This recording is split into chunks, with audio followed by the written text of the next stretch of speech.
잠을 잃은 밤, 잠을 찾는 말씀입니다.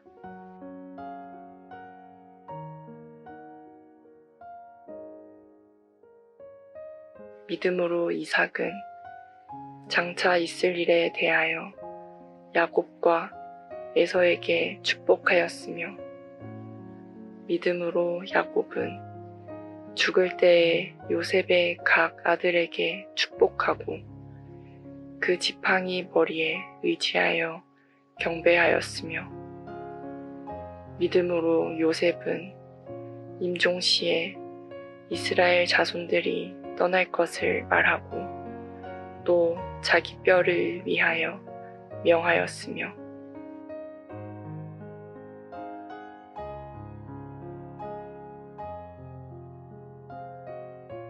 400m 계주 경기는 바통을 주고받는 과정에서 승부가 결정나는 경우가 많습니다. 바통 터치만으로 최대 1초가량 기록을 앞당길 수 있다고 합니다. 바통을 놓치기도 하고 터치 구간 범위를 넘어서서 실격 처리를 당하기도 하고, 주고받는 타이밍이 맞지 않으면 달리는 속도가 줄어들 수도 있습니다. 그래서 4명의 선수 개인이 모두 기량이 뛰어나다 해도 바통 터치에 실패하면 우승할 수 없습니다. 실제로 제32회 도쿄 올림픽에서 미국은 400m 계주에 자메이카와 함께 유력한 우승 후보로 꼽혔습니다.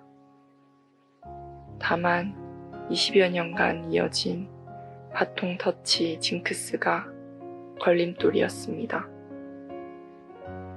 이번 대회에서도 바통이 미국의 발목을 잡았습니다. 바통 터치에서 선수 간의 호흡이 맞지 않아 시간이 지체된 것입니다. 한번 뒤처진 미국은 벌어진 간격을 따라잡지 못하고 조 6위로 경기를 마무리했습니다.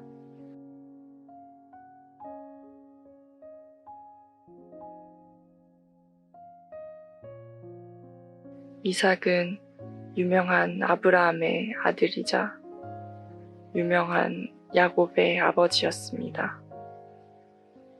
그러나 이삭은 그의 아버지 아브라함이나 그의 아들 야곱만큼 유명하지 못했습니다. 아브라함의 생애는 성경 15장에 걸쳐서 기록되어 있고, 야곱의 생애는 18장에 걸쳐서 기록되어 있습니다. 그리고 야곱의 아들 요셉도 창세기 37장에서 50장에 걸쳐 기록되어 있습니다. 그러나 이삭의 생애에 대하여는 2장에서 3장밖에 할애되지 않았습니다.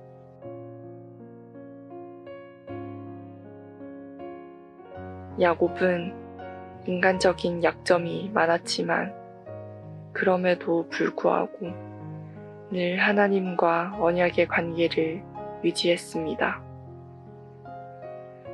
에서의 축복을 가로챈 후 삼촌 라반에게로 피신하던 중 베델에 이릅니다. 이곳에서 하나님을 만납니다. 땅의 모든 족속이 너와 내 자손으로 복을 받으리라는 약속을 받고 하나님께 제단을 쌓았습니다. 그리고 먼 길을 떠난 후에 하란에 있는 외삼촌 라반의 집에 도착하여 머물게 됩니다. 야곱은 이곳에서 무려 20년 동안 목축을 하며 많은 가축과 아내들과 자식들을 얻었습니다. 이곳에서도 하나님께 제사를 드렸으며 아내와 많은 재산을 모으고 종들도 소유하였습니다.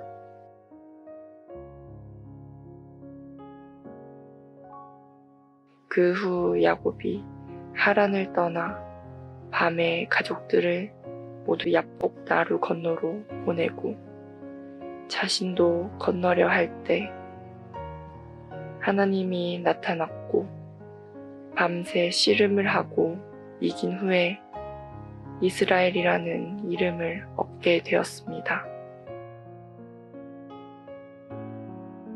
창세기 32장 30절에서 31절.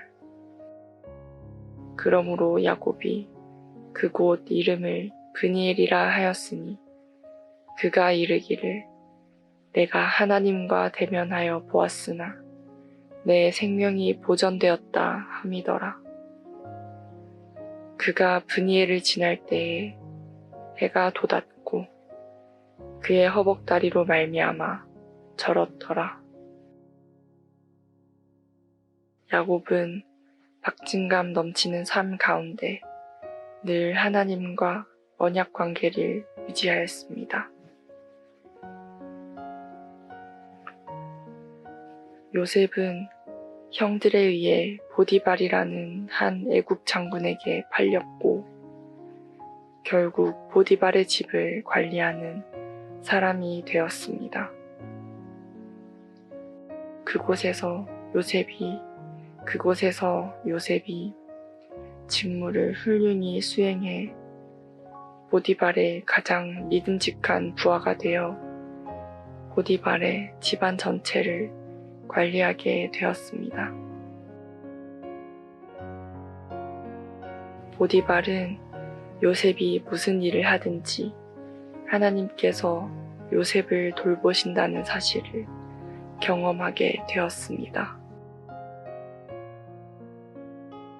그러나 안타깝게도 보디발 아내의 유혹으로 시작된 사건에 대한 잘못된 판단으로 보디발은 요셉을 옥에 가두었습니다. 감옥에서 요셉은 다시 하나님의 인도와 복을 받게 됩니다. 요셉은 감옥에서 바로 왕의 꿈을 해석하며 그의 지혜 덕분에 애굽에서 바로 왕에 이은 두 번째로 강한 통치자가 되었습니다.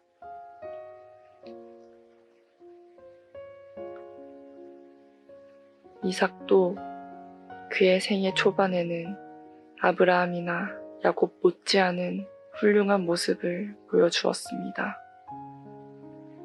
무엇보다도 그의 출생은 너무나도 유명합니다. 이삭은 인간적으로는 도저히 불가능한 상황에서 오직 하나님의 은혜와 능력으로 100세 된 아버지와 90세 된 어머니에게서 태어났습니다. 그리고 이삭이 청년 시절에 자기를 하나님께 번제로 드리려 했던 아버지에게 순종했다는 것은 정말 감동적인 일이 아닐 수 없습니다.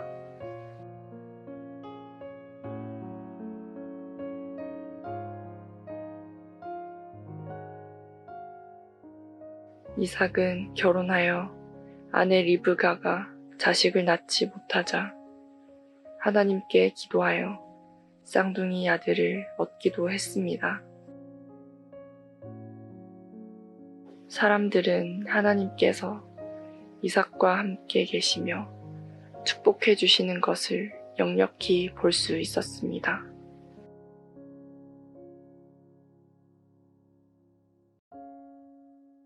창세기 26장 28절.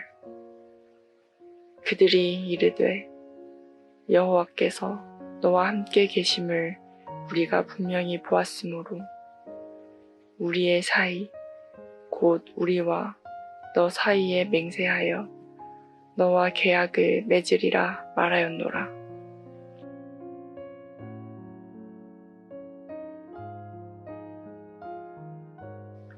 그러나 이것이 전부라고 할 수 있습니다. 이삭은 아버지의 장점보다 단점을 많이 닮았습니다.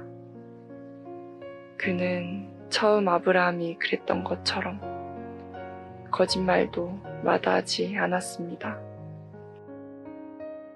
창세기 26장에는 이삭이 흉년을 만나 그랄 땅으로 들어갔을 때 자기 아내 리브가를 누이 동생이라고 속였던 일이 기록되어 있습니다.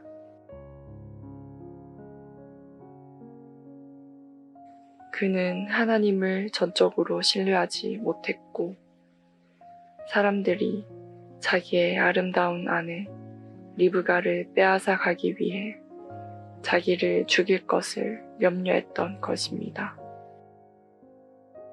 그는 하나님의 언약과 믿음을 보이기보다는 현 상황을 넘기기 위한 얕은 술수를 마다하지 않았습니다.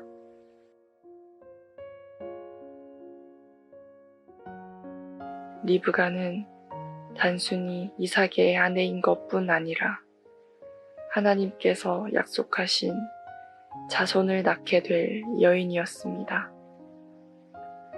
그런데 이삭의 불신앙과 두려움 때문에 하나님의 계획이 방해를 받을 뻔했습니다.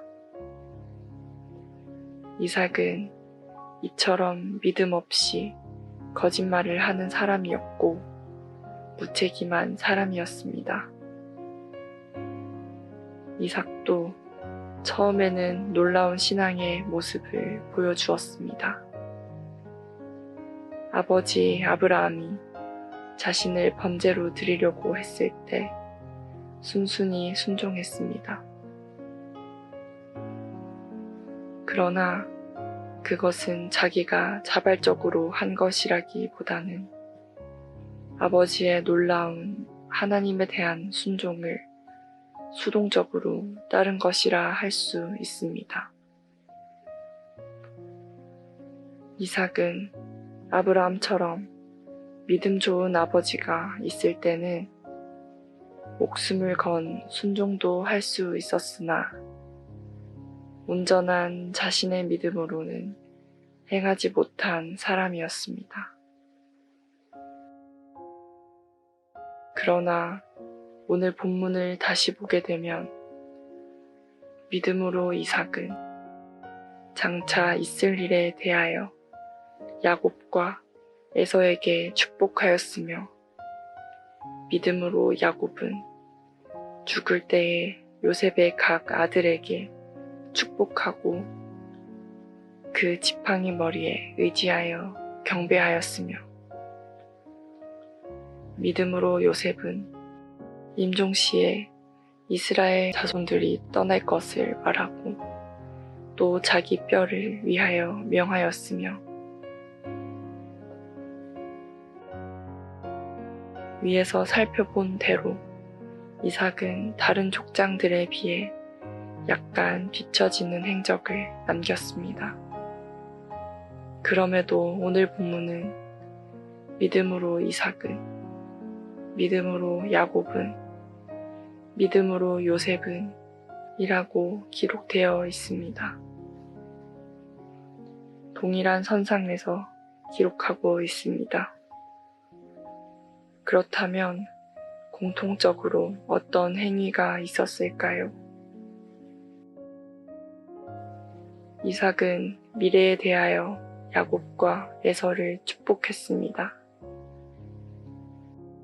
야곱은 죽을 때 각 아들에게 축복했습니다.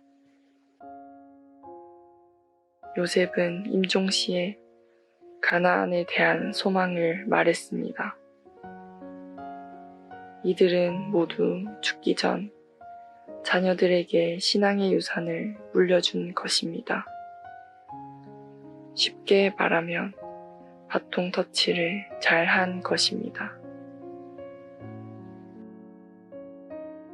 아브라함과 이삭과 야곱 그리고 요셉으로 하나님의 언약과 신앙의 바통이 잘 연결된 것입니다. 개인의 기량 차이는 있었지만 결정적인 순간에 바통이 잘 이어졌습니다. 여러분은 어떻습니까? 트랙을 잘 달리고 있고 바통은 잘 이어줄 준비가 되어 있습니까? 지도자나 부모가 있을 때는 우리도 함께 믿음 있는 모습으로 살아갈 수 있습니다.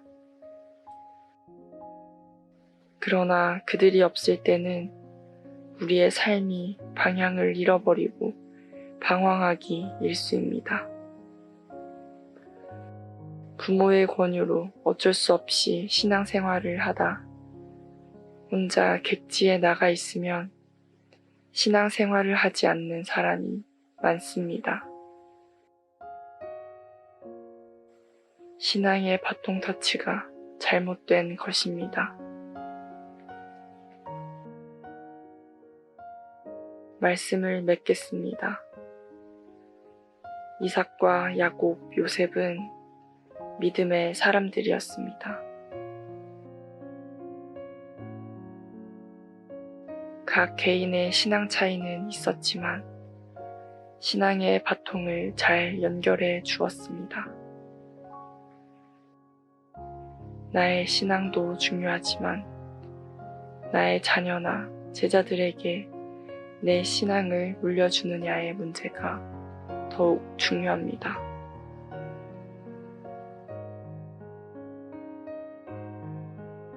잠과 함께 새로운 하루의 활력을 맞이하시길 바랍니다.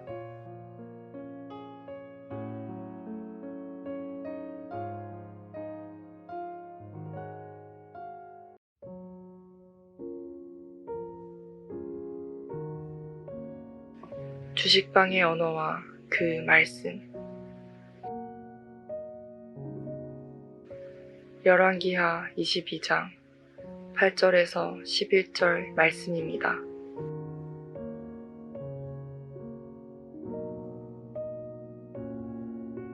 대제사장 힐기야가 서기관 사반에게 이르되 내가 여호와의 성전에서 율법책을 발견하였노라 하고 힐기야가 그 책을 사반에게 주니 사반이 읽으니라.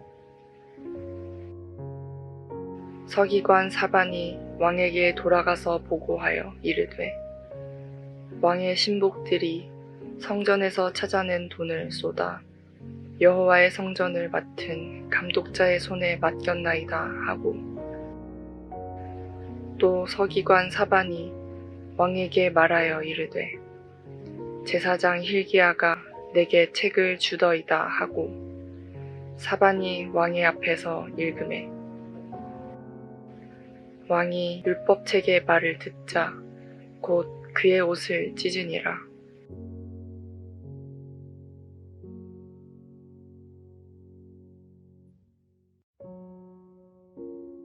이 세상에 살면서 사용하는 언어는 우리에게 많은 영향을 끼칩니다. 어떤 말은 사람을 속이고 상처를 주지만 또 어떤 말은 위로가 되고 회복을 시키며 사람을 새롭게 만들기도 합니다.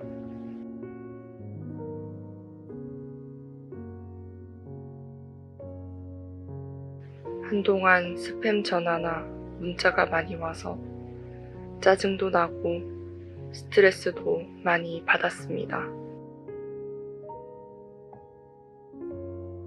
처음에는 부동산이나 보험에 관한 전화가 많았지만 어느 순간부터는 주식 투자에 대한 문자가 대부분이었습니다. 어디서부터 내 개인정보가 누출되었는지는 모르지만 유쾌한 일은 아니었습니다.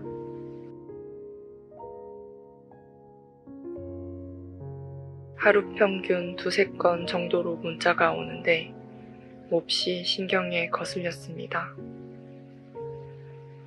그런데 어느 날부터는 문자에 이름까지 넣어 땡땡님이라고 부르는데 도저히 참고 넘어갈 수가 없었습니다.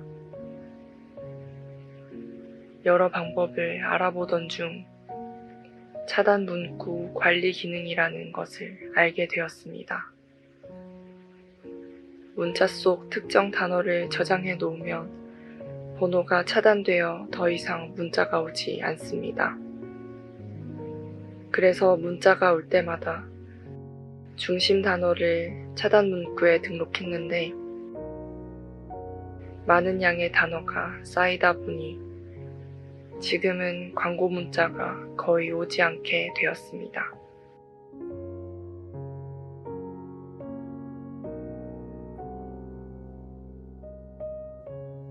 오늘 묵상 말씀을 준비하면서 핸드폰에 있는 차단 문구로 저장된 단어 목록을 살펴보았습니다.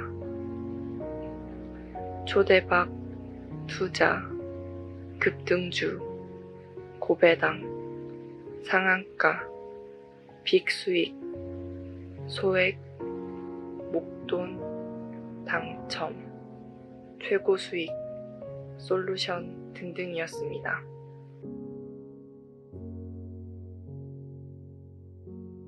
주로 사람들에게 단기간에 부를 축적할 수 있다는 달콤한 말로 유혹하는 것임을 잘 알 수 있었습니다. 여기에 속아서 문자에 있는 주소를 클릭하여 텔레방에 들어가면 처음에는 무료로 주식 종목을 추천해 줍니다. 시간이 지나면 손실 전액 보상, 각종 교재 제공 등을 내걸고 점점 유료로 바꾸도록 유도한다고 합니다. 그리고 속은 걸 알고 환불을 요구하면 환불을 거부하고 방에서 탈퇴를 시키거나 리딩방을 폭파하고 자취를 감춘다고 합니다.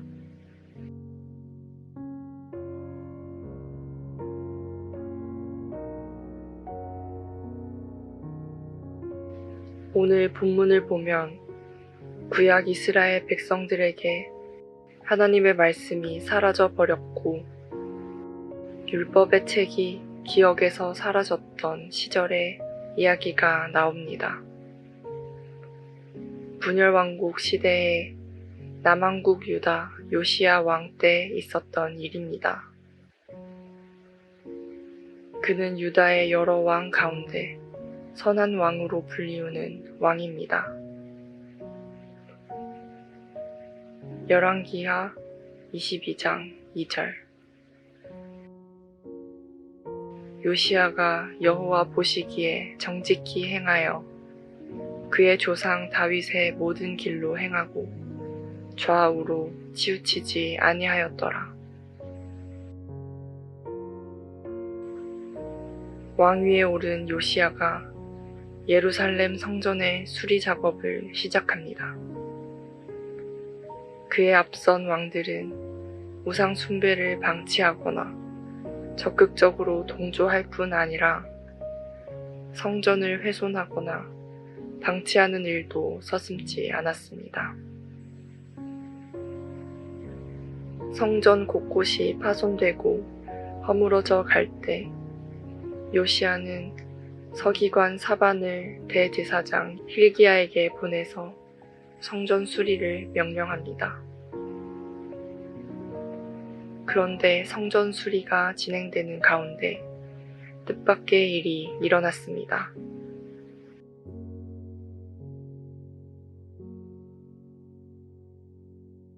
대제사장 힐기야가 율법책을 발견한 것입니다.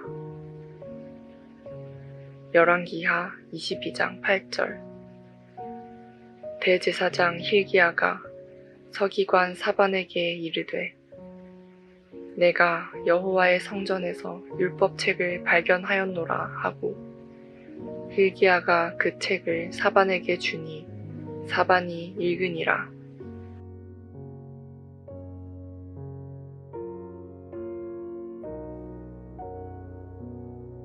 인간이 성경 말씀을 잊어버릴 때 영원한 사망의 길이 그 앞에 다가옵니다. 인간은 모두 죄인입니다. 본성이 삐뚤어져 있습니다. 그래서 바른 생각을 하지 못합니다.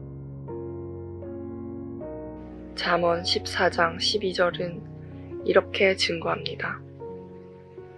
어떤 길은 사람이 보기에 바르나 필경은 사망의 길이니라. 나중에 요시야 왕이 탄식한 말 그대로입니다. 우리 조상들이 이 책의 말씀을 듣지 아니하며 이 책에 우리를 위하여 기록된 모든 것을 행하지 아니하였으므로 여호와께서 우리에게 내리신 진노가 크도다. 요시야 왕은 율법의 말씀을 들었을 때 그의 옷을 찢었습니다. 왕이 율법책의 말을 듣자 곧 그의 옷을 찢으니라. 옷을 찢었다는 것은 죄를 깨닫고 슬퍼하면서 회개했음을 의미합니다. 사도 바울은 하나님을 떠난 인간의 영적 상태를 이렇게 묘사합니다. 에베소서 4장 18절. 그들의 총명이 어두워지고 그들 가운데 있는 무지함과 그들의 마음이 굳어짐으로 말미암아 하나님의 생명에서 떠나 있도다.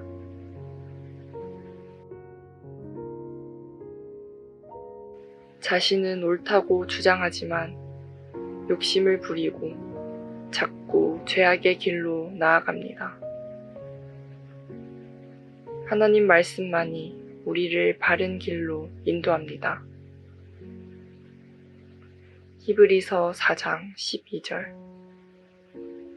하나님의 말씀은 살아있고 활력이 있어 좌우에 날선 어떤 검보다도 예리하여 혼과 영과 및 관절과 골수를 찔러 쪼개기까지 하며 또 마음의 생각과 뜻을 판단하나니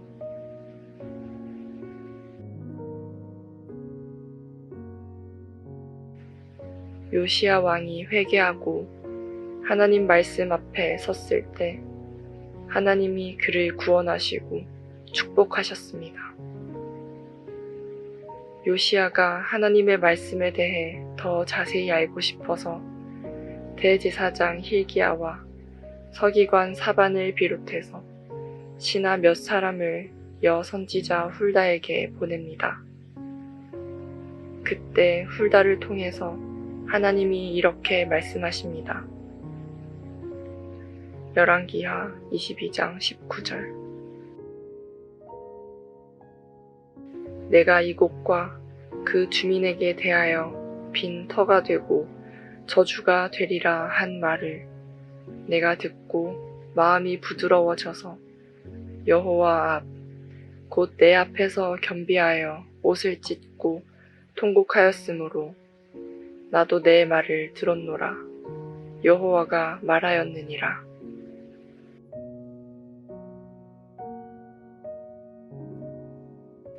말씀 앞에 부드러워지고 겸비하고 회개했을 때 하나님께서는 구체적으로는 심판을 유보해 주시겠다고 약속하십니다. 워낙 유다 백성의 죄악이 깊어서 심판의 철회는 불가하지만 요시야 왕의 생전에는 심판하지 않겠다고 약속하셨습니다. 하루는 예수님께서 사마리아의 수가라 하는 동네에 야곱의 우물이라 불리는 곳에 가셨습니다. 예수께서 피곤하여 우물 곁에 그대로 앉으셨을 때 사마리아 여자 한 사람이 물을 기르러 왔습니다. 이 여인은 지금까지 늘 피곤한 인생을 살았으며 마셔도 마셔도 목마른 물을 매일 기르러 왔습니다. 예수님께서 이런 여인에게 말씀하시길 요한복음 4장 14절 내가 주는 물을 마시는 자는 영원히 목마르지 아니하리니 내가 주는 물은 그 속에서 영생하도록 솟아나는 샘물이 되리라. 비슷한 이야기가 또 있습니다. 예수님께서 오병이어의 기적을 행하신 것을 본 많은 사람들은 예수님을 찾아다녔습니다. 어느 날 무리가 배들을 타고 예수를 찾으러 가버나움으로 가서 바다 건너편에 계신 예수님을 만나 반갑게 맞이하였습니다. 그때 예수께서 말씀하시길 너희가 나를 찾는 것은 떡을 먹고 배부른 까닭이다고 하셨습니다. 덧붙여 말씀하시길 썩을 양식을 위하여 일하지 말고 영생하도록 있는 양식을 위하여 하라. 예수께서 이르시되 나는 생명의 떡이니 내게 오는 자는 결코 줄이지 아니할 터이요 나를 믿는 자는 영원히 목마르지 아니하리라. 오늘도 우리를 유혹하는 세상의 많은 언어들이 난무합니다. 죽어가는 육체의 충족을 위해 초대박, 급등, 빅수익이란 달콤한 단어로 인간을 사망의 길로 유혹합니다. 반면에 성경의 말씀은 요시아 왕을 부드럽게 하고 겸비하게 하고 회개하여 돌이키게 합니다. 성경의 말씀은 쉼과 생명과 구원과 축복, 은혜, 감사로 나를 영생의 길로 인도합니다. 오늘은 예수님의 말씀으로 끝을 맺겠습니다. 마태복음 11장 28절 수고하고 무거운 짐진 자들아 다 내게로 오라. 내가 너희를 쉬게 하리라. 말씀과 함께 새로운 하루의 활력을 맞이하시길 바랍니다.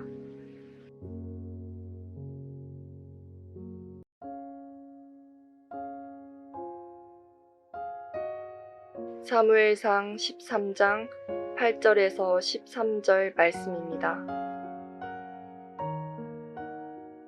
사울은 사무엘이 정한 기한대로 이레 동안을 기다렸으나 사무엘이 길갈로 오지 아니하매 백성이 사울에게서 흩어지는지라. 사울이 이르되 번제와 화목 제물을 이리로 가져오라 하여 번제를 드렸더니 번제 드리기를 마치자 사무엘이 온지라. 사울이 나가 맞으며 문안하매 사무엘이 이르되 왕이 행하신 것이 무엇이냐 하니 사울이 이르되 백성은 내게서 흩어지고 당신은 정한 날 안에 오지 아니하고 블레셋 사람은 믹막스에 모였음을 내가 보았으므로 이에 내가 이르기를 블레셋 사람들이 나를 치러 길갈로 내려오겠거늘 내가 여호와께 은혜를 간구하지 못하였다 하고 부득이하여 번제를 드렸나이다 하니라. 사무엘이 사울에게 이르되 왕이 망령되이 행하였도다. 왕의 하나님 여호와께서 왕에게 내리신 명령을 지키지 아니하였도다. 그리하였더라면 여호와께서 이스라엘 위에 왕의 나라를 영원히 세우셨을 것이거늘.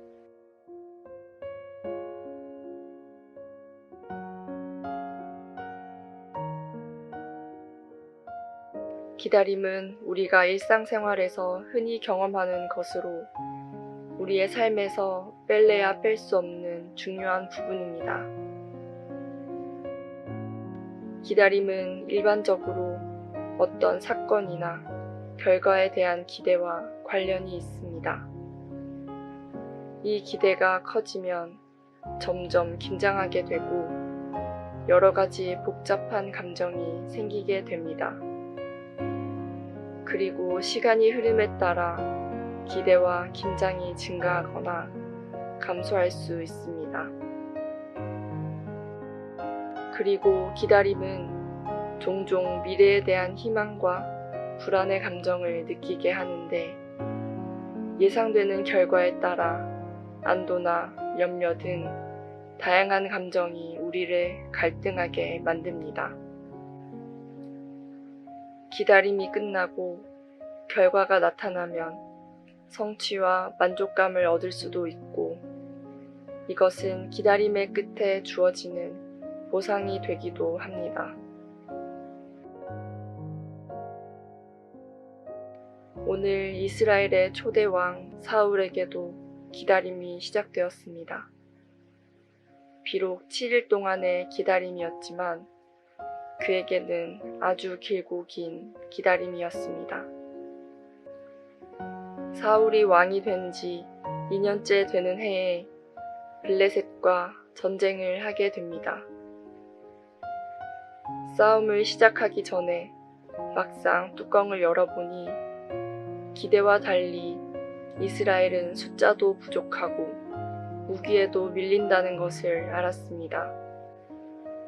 블레셋 군대는 병거가 3만이고 마병이 6천이고 군인은 그 숫자가 해변의 모래같이 많아서 셀 수 없을 정도였습니다. 지금 이스라엘은 군인 3,000명을 보유하고 있는데 이 병력으로는 전쟁에서 블레셋을 이길 가능성은 전혀 없어 보였습니다. 이스라엘 백성들은 전세가 위급하고 자기들에게 불리하게 된 사실을 알았습니다.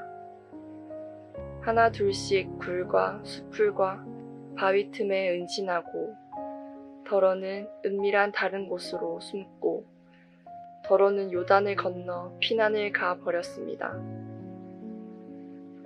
백성은 흩어지고 사무엘은 정한 기간에 도착하지 않았습니다. 마음이 조급해진 사울은 기다리다 못해 자기 스스로 번제와 화목제를 하나님께 드립니다. 원래 제사는 제사장 주도하에 드리게 되어 있었지만 일단 제사를 드려서 두려움으로 흩어지는 이스라엘 백성들의 마음을 돌리려고 한 것입니다. 그때 사무엘이 도착합니다. 그리고 물어봅니다. 왕이 행한 것은 무엇입니까? 사울이 어쩔 수 없이 제사를 드린 이유에 대해서 설명합니다.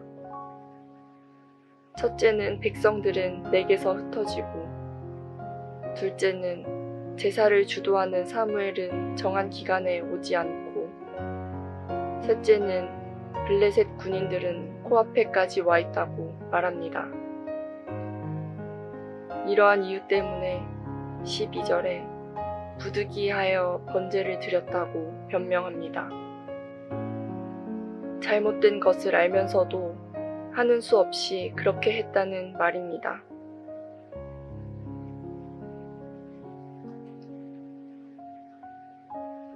백성들이 흩어져서 걱정이 되고 제사를 빨리 드려야 하는데 사무엘이 오지 않아 염려가 되고 블레셋 군대가 턱 밑까지 다가왔기에 불안하다는 것입니다. 그래서 잘못된 일이지만 빨리 제사를 드리고 나면 이 모든 불안이 해소될 것으로 생각을 한 것입니다. 한마디로 사울은 자신의 두려움을 극복하기 위하여 본인 스스로 하나님을 향한 그 기다림을 멈추었습니다. 그때 사무엘은 사울의 행위를 한마디로 평가합니다. 13절입니다. 왕이 망명되이 행하였도다. 사울은 제사장만이 드릴 수 있는 제사를 직접 드림으로써 하나님의 법을 어겼고, 기다리라고 했던 사무엘의 말을 듣지 않음으로써 하나님의 말씀을 어겼습니다. 어떻게 보면 단순한 실수인 것 같지만 사무엘은 이 사건을 매우 심각하게 보았는데, 이스라엘을 다스리는 왕은 다른 이방 군주와는 달리 하나님의 말씀에 순종해야 했습니다. 그런데 사울은 두려움과 조급함 때문에 기다리지 못하고 하나님의 말씀에 불순종하는 모습을 보여준 것입니다.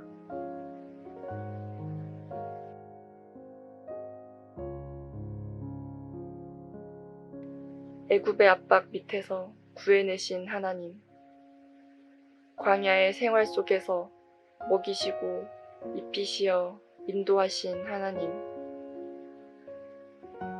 군대와 무기 없이 전쟁에서 승리하게 하신 여호와 니시의 하나님, 지난 역사의 시간들은 늘 하나님께서 은혜로 이끄신 날들이었습니다.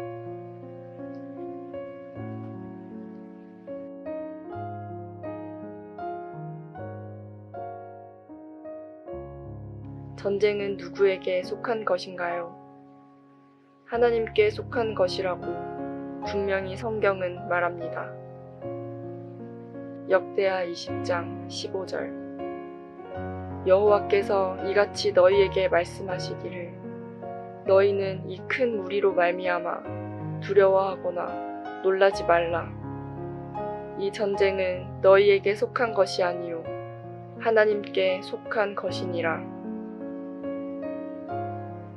노아는 하나님의 명령에 따라 하나님의 지시대로 방주를 만들고 홍수로 심판하실 때까지 120년 동안 기다렸습니다.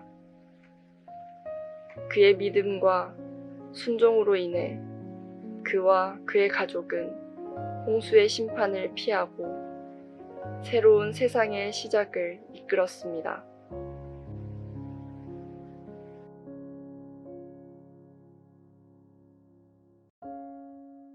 아브라함은 하나님의 약속을 믿고 자녀가 없는 상태로 100세에 이르렀습니다.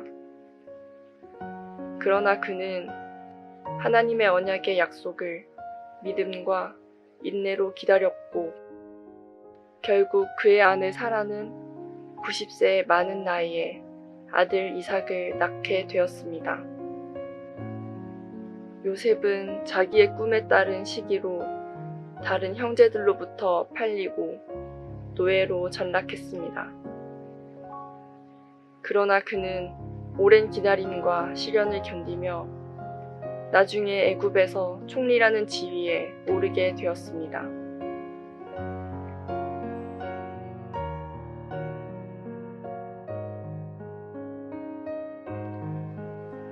노아와 아브라함과 요셉의 잘 기다리고 견딘 시간들이 하나님의 축복으로 연결되어 성취와 만족과 보상을 얻었습니다. 하지만 에서는 사울과 같이 기다림에 지쳤습니다. 창세기 25장 말씀을 보면 어느 날 야곱이 집에서 죽을 쑤었는데 에서가 심히 피곤한 가운데 들에서 집으로 돌아와서 야곱에게 말합니다. 내가 피곤하니 그 붉은 것을 내가 먹게 하라. 그때 야곱이 형의 장자의 명분과 죽을 바꾸자고 제안합니다. 에서는 내가 배고파 죽을 판에 장자의 명분이 무슨 상관이냐며 가볍게 여기고 떡과 팥죽에 장자의 명분을 팔아버렸습니다.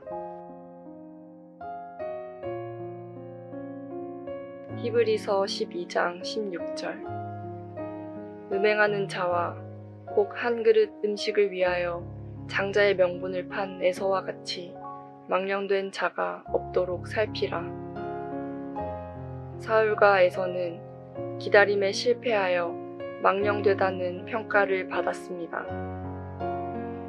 물론 사울은 제사장이 드려야 할 제사를 자신이 드렸기 때문에 하나님의 직접적인 버림이 있었다고. 물론 사울은 제사장이 드려야 할 제사를 자신이 드렸기 때문에 하나님의 직접적인 버림이 있었다고 오늘 본문은 말합니다. 하지만 그 이면에는 사울의 삶 속에 나타나는 전체적인 모습을 볼 때 그가 점점 하나님을 잃어버리고 자기 중심적인 교만이 드러나고 있었기 때문에 하나님이 그를 버렸을지도 모릅니다. 내 앞에 놓여있는 기다림, 나는 어떻게 보내야 할까요? 시편 46편 10절 말씀으로 정리하겠습니다. 이르시기를 너희는 가만히 있어 내가 하나님 됨을 알지어다. 내가 열방과 세계 중에서 높임을 받으리라 하시는도다.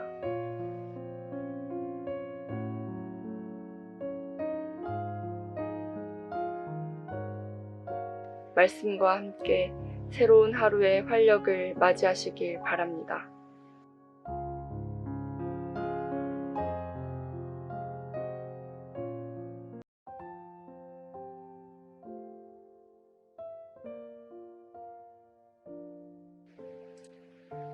로마서 4장 18절에서 24절 말씀입니다.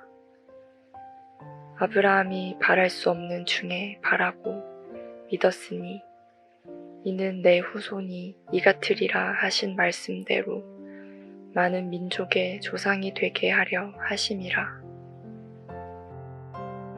그가 100세나 되어 자기 몸이 죽은 것 같고 사라의 태가 죽은 것 같음을 알고도 믿음이 약하여지지 아니하고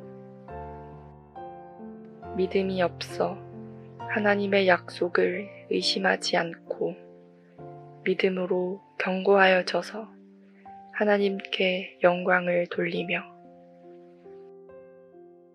약속하신 그것을 또한 능히 이루실 줄을 확신하였으니 그러므로 그것이 그에게 의로 여겨졌느니라.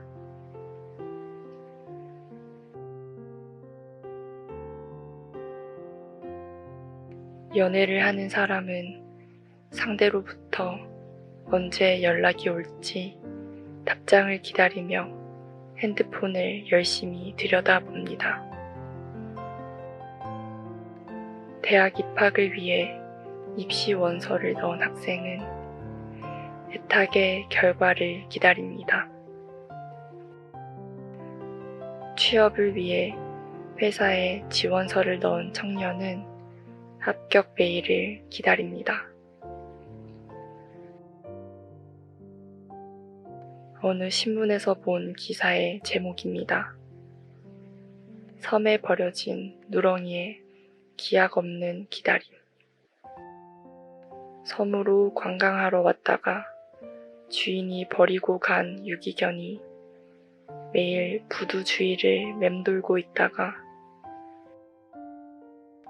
육지에서 여객선이 들어오면 뛰어가 배에서 내리는 관광객들을 일일이 살펴보는 것입니다.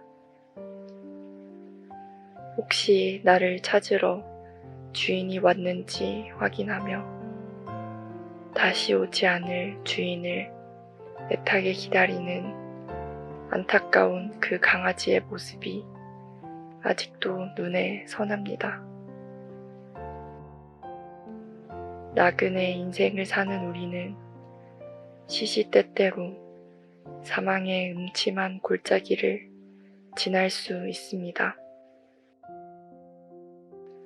믿고 기다린다는 것 자체가 현실적으로 매우 어리석은 행동이 아닐까 하는 회의에 빠질 수도 있습니다.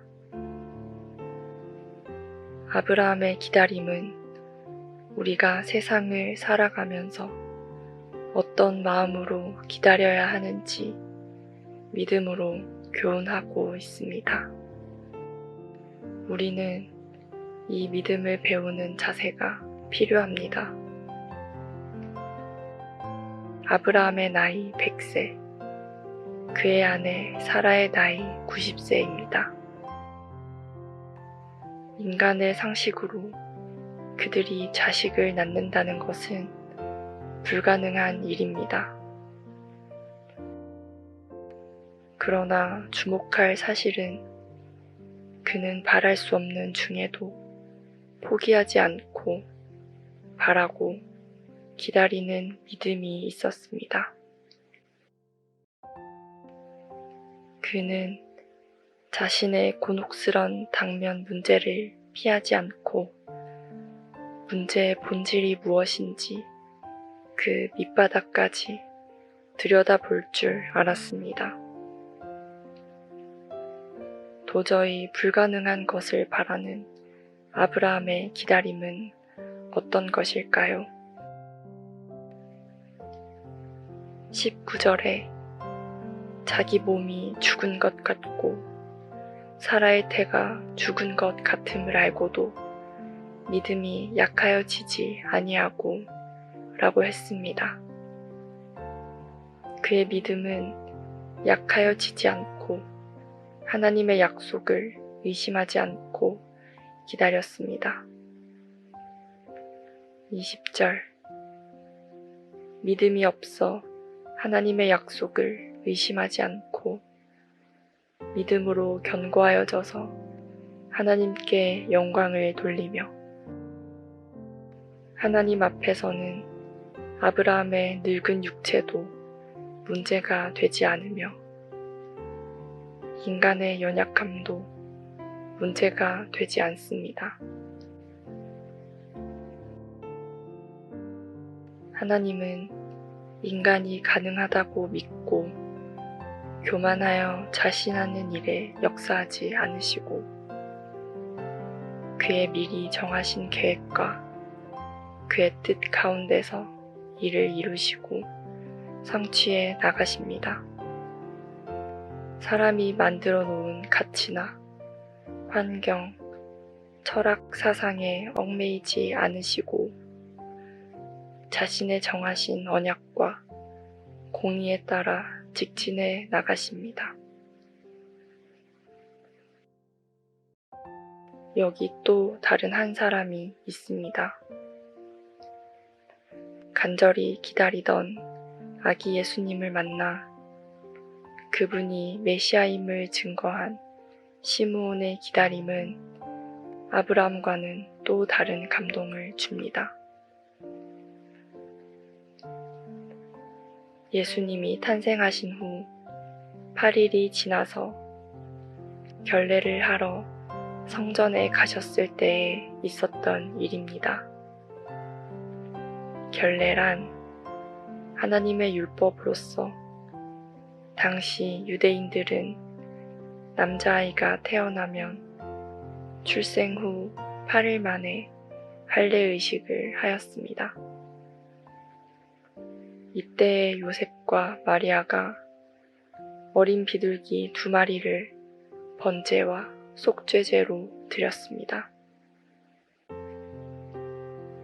시므온은 예루살렘에 거하는 의롭고 경건한 사람이었습니다. 그는 그리스도를 보기 전에는 죽지 않는다는 성령의 지시를 받았습니다. 과연 그 부모에게 안겨오는 아기 예수님을 보고 받아 안고 하나님을 찬송하고 그 부모에게 축복하였습니다. 그는 아기 예수를 만난 즉시 그리스도가 오셨다고 전한 첫 선지자가 된 셈입니다. 시므온을 보면 한 시의 구절이 생각납니다. 어느 시인의 너를 기다리는 동안 이란 제목의 시의 첫 부분입니다. 네가 오기로 한 그 자리에 내가 미리 가 너를 기다리는 동안 다가오는 모든 발자국은 내 가슴에 쿵쿵거린다. 성령의 감동으로 메시아를 만날 수 있다는 기대감에 성전에 들어오는 사람들을 바라보며 기다리던 메시아가 저 분이 아닌가 하는 긴장으로 설렘 속에서 시므온의 가슴이 쿵쿵거렸을 것입니다.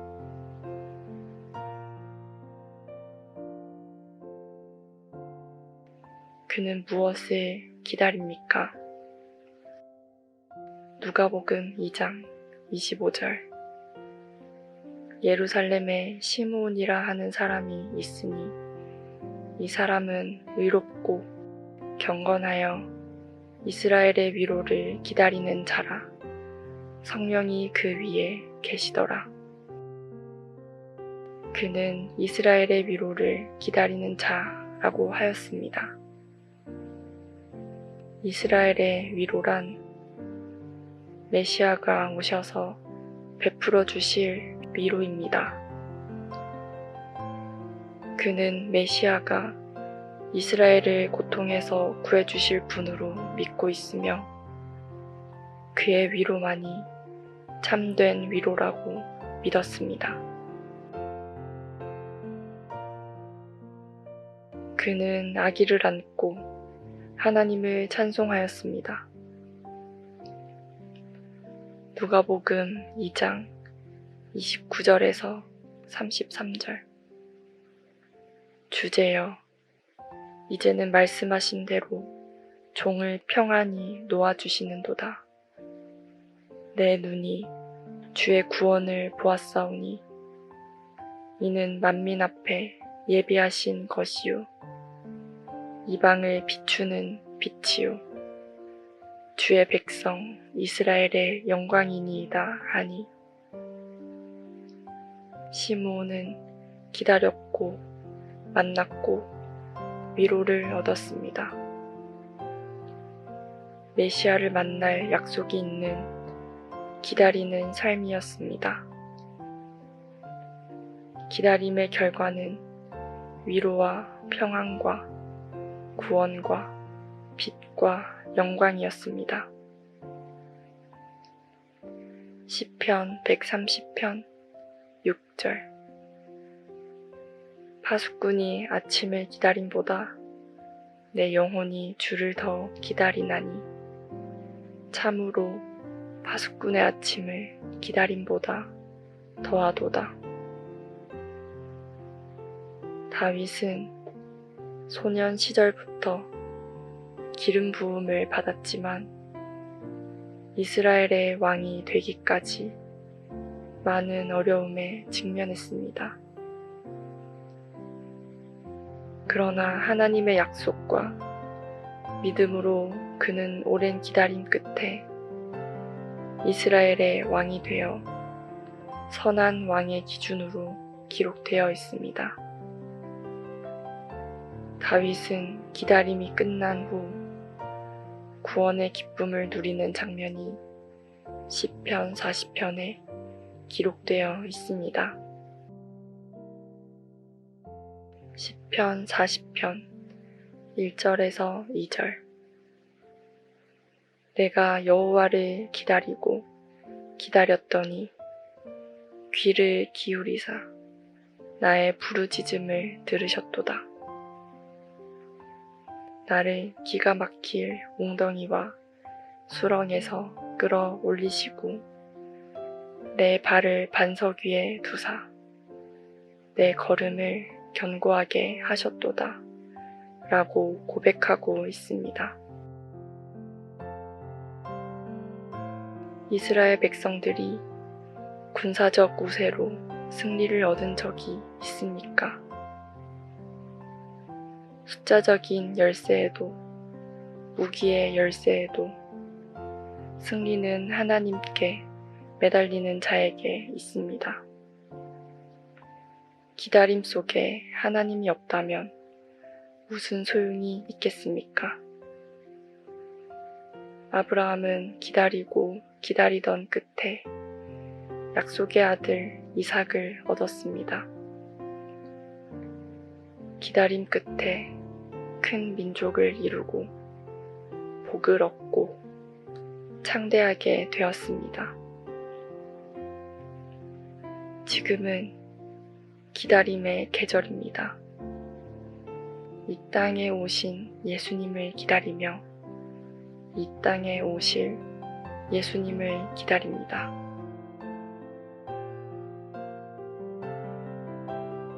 기근과 지진과 기후변화로 인한 세계 곳곳의 아우성과 인간 자신을 위한 욕심으로 일어나는 전쟁과 살인이 끊이지 않습니다. 위로가 어디에 있습니까? 오직 하나님께 있습니다.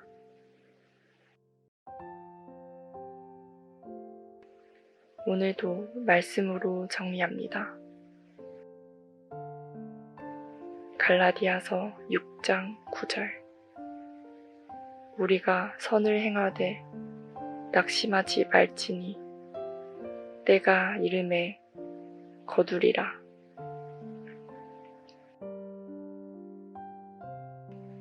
말씀과 함께 새로운 하루의 활력을 맞이하시길 바랍니다.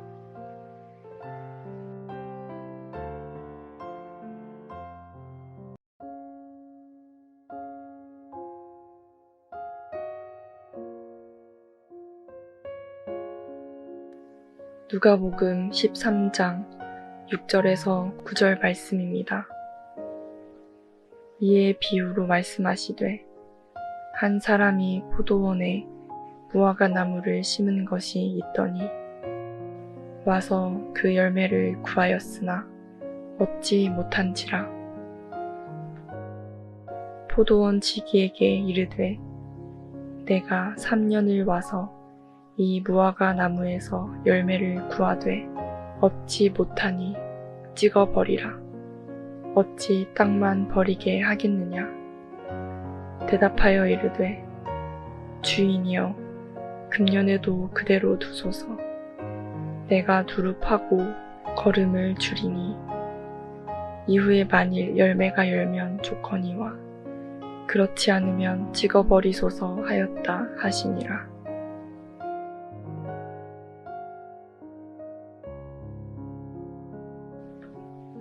축구 중계 방송을 보다 보면 해설자가 자주 하는 말이 있습니다.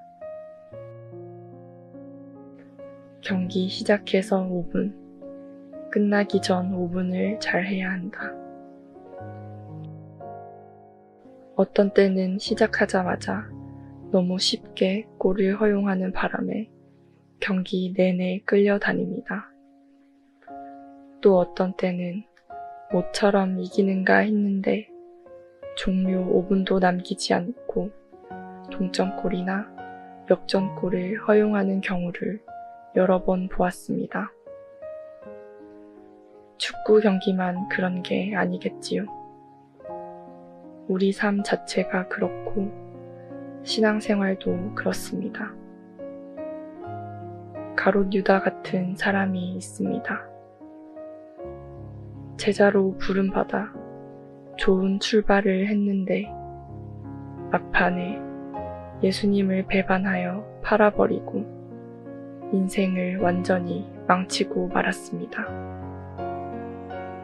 유다뿐만 아니라 우리도 그럴 수 있습니다. 반대로 예수님이 십자가에 못 박힐 때 회개하고 구원받은 한 강도가 있습니다. 누가복음 23장 41절에서 43절. 우리는 우리의 행한 일에 마땅한 보응을 받는 것이니 이에 당연하거니와 이 사람의 행한 것은 옳지 않은 것이 없느니라 하고 말하되 예수여 당신의 나라가 임하실 때에 나를 생각하소서 하니 예수께서 이르시되 내가 진실로 진실로 내게 이르노니 오늘 내가 나와 함께 낙원에 있으리라 하시니라. 이 구원받은 강도만 변화되는 게 아니라 우리도 이렇게 변화되어 주 앞에 나아갈 수 있습니다. 본문 비유에는 하나님께서 인내하시는 동안 회개할 것을 촉구하는 말씀이 주어지고 있습니다. 무화과 나무는 이스라엘을 상징하는 것으로 구약에서도 이스라엘 백성이 포도나 무화과 나무로 비유되는 경우가 있습니다. 그렇다면 무화과 나무를 심은 주인은 하나님이시고 포도원 지기는 사랑의 예수님이십니다. 열매는 이스라엘 백성의 참된 회개를 뜻한다고 보아야 할 것입니다. 포도원에 무화과 나무를 심는 것은 결코 이상한 일이 아니며 포도원에는 여러 가지 나무들이 함께 심어졌습니다. 그런데 무화과 나무가 주인의 기대와 달리 열매를 맺지 못했다는 사실입니다. 이것은 하나님의 인내에도 불구하고 회개의 열매를 맺지 못한 이스라엘 백성들을 가리킵니다. 포도원 지기의 노력에도 불구하고 무화과 나무는 아무런 열매를 맺지 못하였습니다.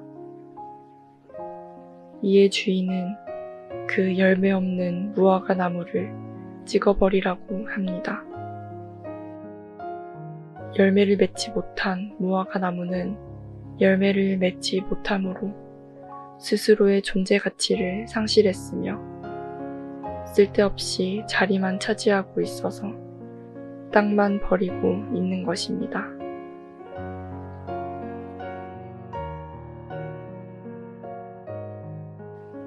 와서 그 열매를 구하였으나 얻지 못한지라. 주인이 무화과 나무에게서 얻고자 한 것이 무엇입니까? 열매입니다. 무화과 나무는 관상용이 아니고 꽃도 없고 향기도 없습니다. 아름답고 화려한 나무도 아닙니다. 예수님께서도 열매 없고 잎만 무성한 무화과 나무를 저주하셨습니다. 마가복음 11장 21절. 베드로가 생각이 나서 여짜오되 랍비여 보소서 저주하신 무화과 나무가 말랐나이다. 가끔 만나는 사람들에게 안부를 묻습니다. 요즘 어떻게 사느냐고 물으면 그들의 대답이 대충 이렇습니다. 그저 그렇다. 사는 게 뭐 별 수 있나. 하루하루 아무 생각 없이 산다. 성경은 우리 인간의 존재 이유를 분명하게 말합니다. 전도서 12장 13절. 하나님을 경외하고 그 명령을 지킬지어다. 이것이 사람의 본분이니라. 주인이 무화과 나무에게 바라는 것은 열매입니다. 3년 동안 기다려도 열매를 얻지 못한 주인은 말합니다. 포도원 지기에게 이르되 내가 3년을 와서 이 무화과 나무에서 열매를 구하되 얻지 못하니 찍어버리라. 어찌 땅만 버리게 하겠느냐. 이런 명령에 포도원 지기는 주인에게 애원합니다. 대답하여 이르되 주인이여 금년에도 그대로 두소서. 내가 두루 파고 거름을 줄이니 사랑하시되 끝까지 사랑하시는 예수님의 모습 그대로입니다. 요한복음 13장 1절에서 우리 주님을 이렇게 말합니다. 유월절 전에 예수께서 자기가 세상을 떠나 아버지께로 돌아가실 때가 이른 줄 아시고 세상에 있는 자기 사람들을 사랑하시되 끝까지 사랑하시니라.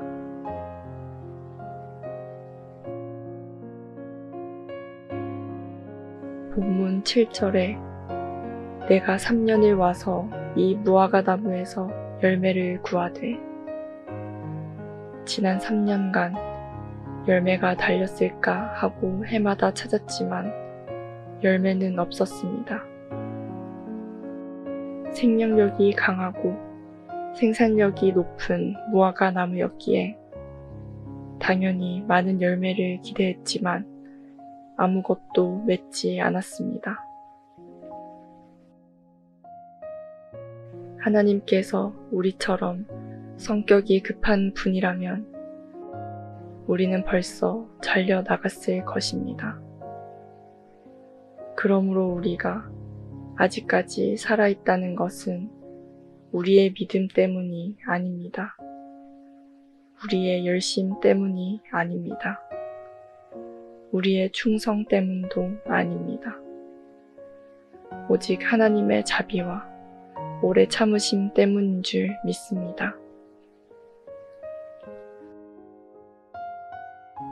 영국에서 당첨금 1억 8,200만 파운드, 한화로 약 3,017억 원인 복권에 당첨됐다고 생각한 커플이 알고 보니 계좌 잔액 부족으로 복권 결제가 되지 않아 안타깝게 당첨금을 놓친 사연이 기사에 실렸습니다. 기사에 따르면 영국 대학에서 경영학을 전공하는 대학생인 레이첼은 복권 앱에 접속했다가 평소 구매하던 숫자가 당첨 번호라는 것을 확인했습니다. 당연히 1억 8,200만 파운드의 당첨금을 받을 것이라 생각하고 전화를 걸었지만 복권 회사 측에는 복권 구매 이력이 없다는 답이 돌아왔습니다. 이들은 계좌 자동이체로 복권을 구매해 왔는데 하필 당첨된 줄 알았던 복권이 잔액 부족으로 결제가 완료되지 않았던 것입니다. 현금 4,100원이 없어 약 3천억 원을 날려버린 셈이 된 것입니다. 하나님은 우리에게 기회를 주십니다. 일할 기회를 주시고 땀 흘릴 기회를 주십니다. 봉사할 기회를 주시고 충성할 기회를 주십니다. 모든 일에 때가 있고 기회가 있습니다. 주인이여, 새해에도 그대로 두소서. 포도원 지기를 보십시오. 무화과 나무가 도끼에 찍히는 것을 마치 자기 목숨 지키는 것처럼 생각합니다. 누구의 마음입니까? 바로 우리 주님의 마음입니다. 우리 죄 때문에 우리가 죽어야 할 십자가 대신 죽으신 우리 주님의 마음입니다. 내가 두루 파고 거름을 줄이니